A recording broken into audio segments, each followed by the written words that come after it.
Before Jeffrey Dahmer, Ted Bundy, and the Manson family, there were the Harpe brothers. Micajah and Wiley Harpe stand as a grim testament to human depravity, casting a long shadow over the annals of American crime. In an era when the Wild West was just a frontier, these brothers were a force of nature, a violent tempest that devastated the young settlements of Kentucky and Tennessee. But unlike many of their contemporaries, whose crimes were driven by greed or opportunity, the Harpes were motivated by a horrifying blend of sadism and an uncanny lust for blood. This is the terrifying true story of America's first serial killers. It all began in the late 18th century, a time when the American frontier was a perilous journey into the unknown. For many, the wilderness held the promise of a new life, an escape from the rigid confines of society. But this dream was often shattered by the harsh reality of life on the edge. And it was in this unforgiving landscape that the Harpe brothers thrived. Driven by a dark and insatiable bloodlust, they roamed the wilderness, preying on unsuspecting settlers. Their targets were chosen at random, their brutality indiscriminate. There was no mercy for the weary traveler, no sanctuary in the peaceful cabin.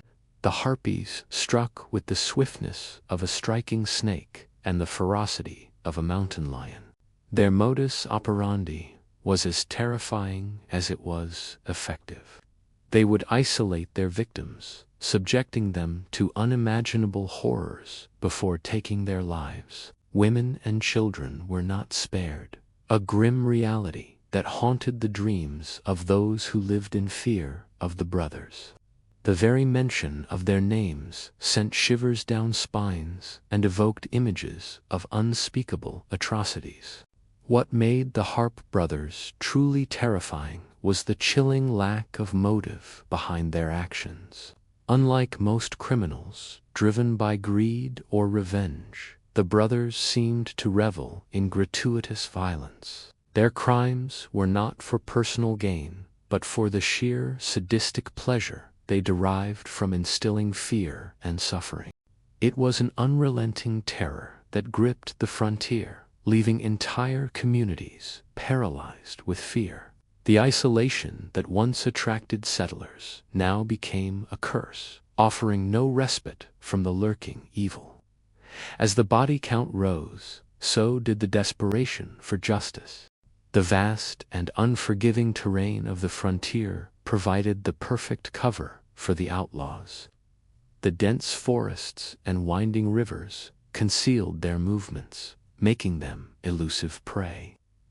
Despite the best efforts of law enforcement, the Harpe brothers remained one step ahead. As the manhunt intensified, the stories of the Harpe brothers became a chilling blend of fact and fiction. Rumors spread like wildfire, each tale adding another layer of horror to their already gruesome reputation. Some said the brothers were unstoppable, their bloodlust insatiable. The truth, however, was far more sinister. The brothers' crimes were not confined to a particular settlement or state line. They were a nomadic force of destruction, leaving their mark on multiple territories. This realization turned the hunt into a complex and challenging task, requiring cooperation between jurisdictions that were often reluctant to join forces. Yet the pursuit continued, driven by the unwavering need for justice and the grim determination to put an end to the reign of terror.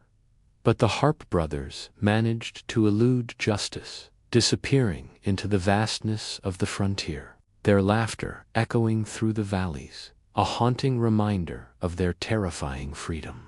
And so the legend of America's first serial killers endured, passed down through generations as a cautionary tale.